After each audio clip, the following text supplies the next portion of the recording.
আসসালামু আলাইকুম। সবাইকে স্বাগত জানাচ্ছি গ্লোবাল ভিউজে। আপনাদের সঙ্গে আছি আমি সুরভি দিবা। আজ জানাবো আন্তর্জাতিক গণমাধ্যমে আলোচিত সংবাদ ও বিশ্লেষণ। উগ্র হিন্দুত্ববাদীদের চাপের মুখে বাংলাদেশি ক্রিকেটার মুস্তাফিজুর রহমান এবং সাবেক প্রধানমন্ত্রী শেখ হাসিনাকে নিয়ে নরেন্দ্র মোদীর সরকারের দ্বিমুখী অবস্থানের তীব্র সমালোচনা করেছেন অল ইন্ডিয়া মজলিসে ইত্তেহাদুল মুসলিমিনের প্রধান আসাদুদ্দিন ওয়াইসি। বিজেপি সরকারের এই ভূমিকার মধ্যে চরম ভণ্ডামি রয়েছে বলে মন্তব্য করেছেন তিনি। সম্প্রতি জম্মু কাশ্মীরের পাহেলগামে হামলায় বহু পর্যটক নিহত হওয়ার পরও ভারত পাকিস্তান ম্যাচ অনুষ্ঠিত হওয়া প্রসঙ্গ টেনে ওয়াইসি প্রশ্ন তোলেন, সেই পরিস্থিতিতে যদি পাকিস্তানের সঙ্গে ক্রিকেট খেলা সম্ভব হয় তবে বাংলাদেশি ক্রিকেটারকে কেন ফেরত পাঠানো হলো?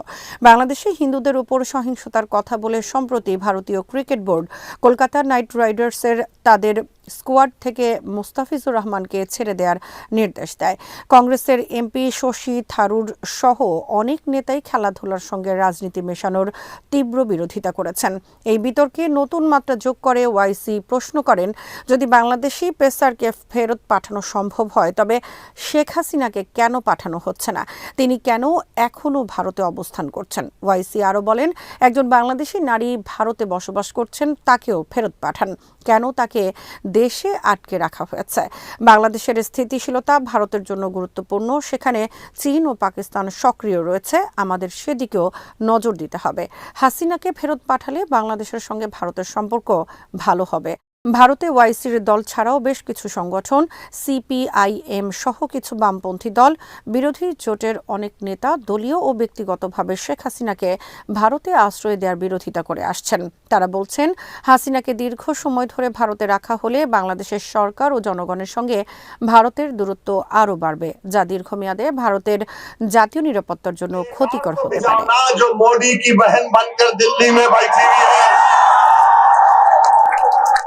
आप चाहते हो मोहतरमा बांग्लादेश जाए?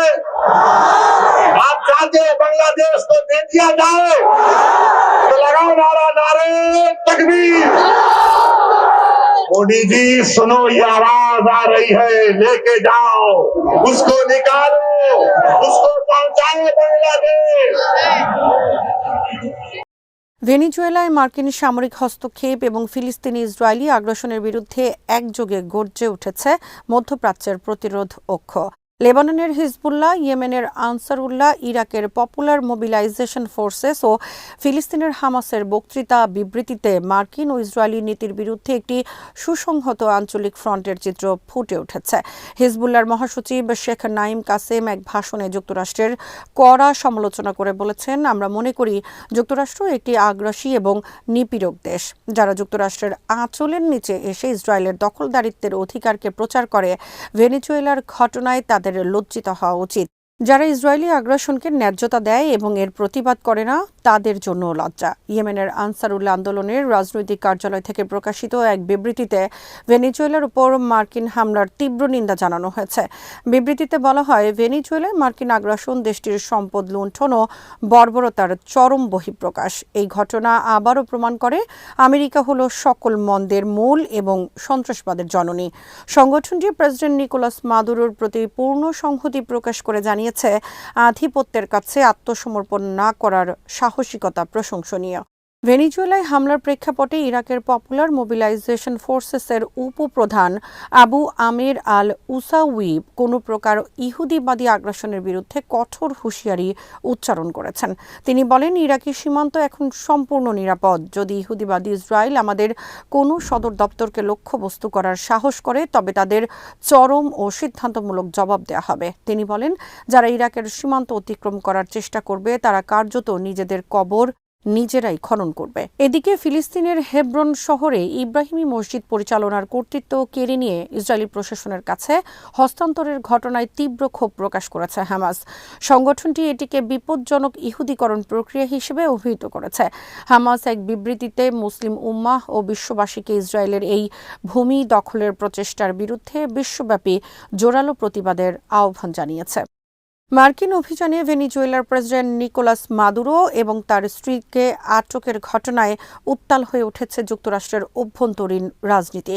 প্রেসিডেন্ট ডোনাল্ড ট্রাম্পের এই নির্দেশকে কেন্দ্র করে সরব হয়েছেন ডেমোক্র্যাট নেতা এবং আগামী নির্বাচনে ট্রাম্পের সম্ভাব্য প্রতিদ্বন্দ্বীরা। তারা এই পদক্ষেপকে অবৈধ এবং জনমতকে বিভ্রান্ত করার কৌশল হিসেবে অভিহিত করেছেন। মার্কিন গণমাধ্যম পলিটিকোর প্রতিবেদন অনুযায়ী ডেমোক্র্যাট শিবিরের দাবি, যুক্তরাষ্ট্রের অভ্যন্তরীণ অর্থনৈতিক ও রাজনৈতিক সংকট থেকে জনগণের দৃষ্টি সরিয়ে নিতেই ট্রাম্প এই আকস্মিক অভিযানের পথ বেছে নিয়েছেন। তারা মনে করছেন এটি একটি পরিকল্পিত রাজনৈতিক কৌশল। অভিযানের তীব্র বিরোধিতা করে সাবেক পরিবহন মন্ত্রী পিট বুটিজেজ বলেন, বর্তমানে যখন সাধারণ মানুষের জীবন জীবিকা নানা সংকটে হুমকির মুখে, তখন আমেরিকার জনগণের জন্য কোনো দেশ শাসন করার বিন্দুমাত্র খায়েশ নেই। অন্যদিকে ইলিনয় অঙ্গরাজ্যের গভর্নর জেবি প্রিটস্কার ট্রাম্পের দূরদর্শিতা নিয়ে প্রশ্ন তুলে সতর্ক করে বলেন, কোনো সুনির্দিষ্ট দীর্ঘমেয়াদী কৌশল ছাড়াই এই অভিযান পরিচালনা করা হয়েছে, যা আমাদের মার্কিন সেনাদের জীবনকে চরম ঝুঁকির মধ্যে ঠেলে দিচ্ছে।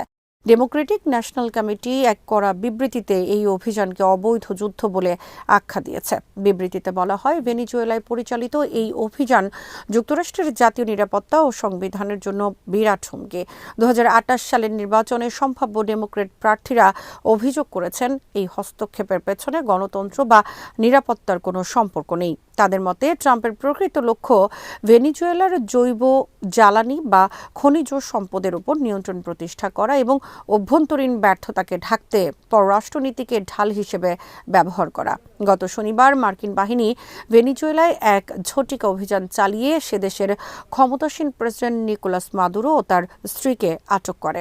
বিশ্লেষকদের মতে ট্রাম্পের এই বিতর্কিত পররাষ্ট্রনীতি দেশের ভেতরে বিভাজন আরও বাড়াবে। আগামী নির্বাচনী বিতর্কগুলোতেও এই ইস্যুটি ট্রাম্পের গ্রহণযোগ্যতার উপর নেতিবাচক প্রভাব ফেলতে পারে বলে ধারণা করা হচ্ছে। ভেনেজুয়েলার অন্তর্বর্তীকালীন সরকার নিকোলাস মাদুরোর বিরুদ্ধে পরিচালিত মার্কিন অভিযানের কঠোর নিন্দা জানিয়েছে। তারা বলেছেন, এই হামলা রাজনৈতিক উদ্দেশ্য প্রণোদিত এবং এর পেছনে জায়নবাদী প্রভাব রয়েছে। জাতীয় টেলিভিশনে দেয়া এক ভাষণে ভেনেজুয়েলার অন্তর্বর্তীকালীন নেত্রী ডেলসি রদ্রিগেজ মার্কিন পদক্ষেপের নিন্দা জানিয়ে বলেন, বিশ্বের বিভিন্ন দেশের সরকার স্তম্ভিত।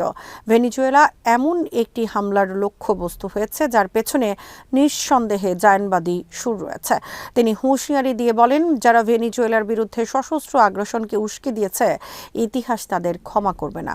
আন্তর্জাতিকভাবে এই হামলার তীব্র সমালোচনা হলেও ইসরায়েল প্রকাশ্যে যুক্তরাষ্ট্রের এই পদক্ষেপকে স্বাগত জানিয়েছে। ইসরায়েলি পররাষ্ট্রমন্ত্রী গিডিয়ন সার সামাজিক মাধ্যম এক্সে লিখেছেন, ইসরায়েল প্রেসিডেন্ট ট্রাম্পের নেতৃত্বে পরিচালিত এই অভিযানের প্রশংসা করছে। যুক্তরাষ্ট্রের এই সামরিক পদক্ষেপে বিশ্বজুড়ে ব্যাপক সমালোচনা হচ্ছে। ব্রাজিল, কলম্বিয়া ও চিলি সহ দক্ষিণ আমেরিকার দেশগুলো এই হামলার নিন্দা জানিয়েছে। এছাড়া ভেনেজুয়েলার প্রধান মিত্র রাশিয়া, চীন এবং ইরান এই অভিযানকে অবৈধ বলে অভিহিত করেছে।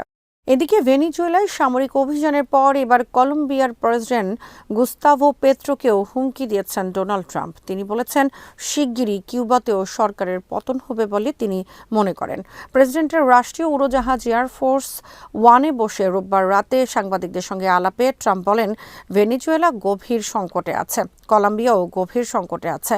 সেখানে একজন অসুস্থ ব্যক্তি দেশ চালাচ্ছেন, যিনি কোকেন তৈরি করে তা যুক্তরাষ্ট্রে বিক্রি করতে পছন্দ করেন। আমি আপনাকে বলতে চাই, তিনি খুব বেশি দিন এমনটা চালিয়ে যেতে পারবেন না। কলম্বিয়াতে মার্কিন সামরিক অভিযানের প্রতি ইঙ্গিত করেছেন কিনা এমন প্রশ্নের জবাবে ট্রাম্পের জবাব শুনতে ভালোই লাগছে। কিউবার প্রসঙ্গ টেনে মার্কিন প্রেসিডেন্ট বলেন, দেশটিতে সামরিক হস্তক্ষেপের সম্ভাবনা কম, কারণ তারা নিজেরাই পতনের জন্য প্রস্তুত। ট্রাম্প বলেন, কিউবা পতনের মুখে। আমি আসলে জানি না তারা কিভাবে ধরে রাখতে পারবে, কিন্তু কিউবার এখন আর কোনো আয় নেই। তারা তাদের সব আয় ভেনেজুয়েলা থেকে এবং ভেনেজুয়েলার জ্বালানি তেল থেকে পেয়েছে। ফিলিস্তিনি জনগণের প্রতি সংহতি জানিয়ে যুক্তরাষ্ট্রের উত্তর ক্যারোলিনা অঙ্গরাজ্যে এক ব্যতিক্রমী প্রতিবাদ কর্মসূচি পালন করেছেন সাবেক মার্কিন সেনা সদস্যরা।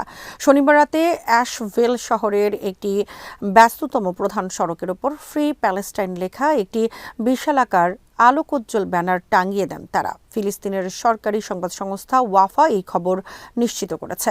শহরের একটি ফ্লাইওভার বা ব্রিজের ওপর গভীর রাতে ব্যানারটি প্রদর্শন করা হয়, যাতে নিচ দিয়ে যাতায়াতকারী যানবাহনগুলোর চালক ও যাত্রীদের চোখে তা সহজেই পড়ে।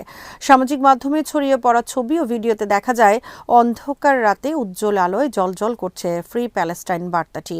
এই সংহতি কর্মসূচির আয়োজন করেন যুক্তরাষ্ট্রের যুদ্ধবিরোধী সংগঠন ভেটারানস ফর পিস এর সদস্যরা। সাবেক সেনা সদস্যদের নিয়ে গঠিত এই সংগঠনটি দীর্ঘদিন ধরে যুদ্ধ এবং সামরিকবাদের বিরুদ্ধে প্রচারণা চালিয়ে আসছে। তারা ইসরায়েল ও যুক্তরাষ্ট্রের বর্তমান সামরিক নীতির কড়া সমালোচক এবং গাজায় চলমান যুদ্ধ অবিলম্বে বন্ধের দাবি জানিয়ে আসছেন।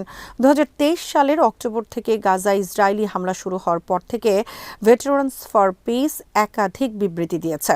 তারা মার্কিন সরকারকে ইসরায়েলের সব ধরনের সামরিক সহায়তা ও রাজনৈতিক সমর্থন বন্ধ করার আহ্বান জানিয়ে আসছেন। সংবাদ সংস্থা ওয়াফা জানিয়েছে, গাজা উপত্যকায় চলমান সামরিক অভিযানের মুখে ফিলিস্তিনিদের প্রতি বিশ্ববাসীর সমর্থন যে বাড়ছে, মার্কিন সাবেক সেনাদের এই কর্মসূচি তারই প্রতিফলন। ইরানের সশস্ত্র বাহিনীর chief of staff major general Abdur Rahim Musavi বলেছেন, গত জুনের 12 দিনের যুদ্ধে পরাজয়ের গ্লানি মুছতে যুক্তরাষ্ট্র ও ইসরায়েল এখন ইরানের বিরুদ্ধে সফটওয়্যার বা মনস্তাত্ত্বিক যুদ্ধ শুরু করেছে। রোববার পুলিশ কমান্ডার ও কর্মকর্তাদের সঙ্গে এক বৈঠকে তিনি এই মন্তব্য করেন। জেনারেল মুসাভি বলেন, শত্রু রাষ্ট্রগুলো বিশেষ করে যুক্তরাষ্ট্র এবং ইসরায়েল বর্তমানে ইরানের অভ্যন্তরে নিরাপত্তাহীনতা তৈরিতে মনোনিবেশ করেছে। তিনি উল্লেখ করেন, জুনের সেই 12 দিনের চাপিয়ে দেওয়া যুদ্ধে শোচনীয় পরাজয়ের পর হতাশ হয়ে তারা এখন সফটওয়্যার এবং অর্থনৈতিক চাপকে হাতিয়ার হিসেবে ব্যবহার করছে।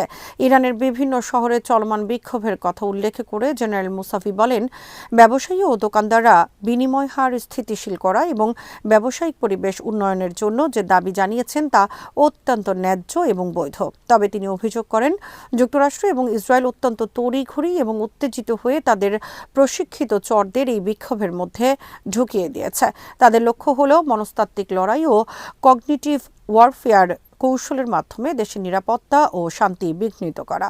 ইরানি জাতির প্রশংসা করে শীর্ষ এই জেনারেল বলেন, ইরানি জাতি তাদের ইরানি ইসলামী পরিচয় এবং প্রতিরোধের সংস্কৃতির উপর ভিত্তি করে কখনো দাঙ্গাবাজ ও পথভ্রষ্টদের দেশের বিরুদ্ধে কাজ করার সুযোগ দেবে না। তিনি আরও জানান, সাধারণ মানুষ শিগগিরই দাঙ্গাবাজদের থেকে নিজেদের আলাদা করে নিয়েছে, যা তাদের প্রজ্ঞার পরিচয় দেয়। আজ এখানেই শেষ করছি। সবাই ভালো থাকুন, সুস্থ থাকুন আর দেখতে থাকুন বিডিভিউজ। চ্যানেলটি ভালো লাগলে সাবস্ক্রাইব করুন। সংযুক্ত থাকুন আমাদের ফেসবুক পেজে। আল্লাহ হাফেজ।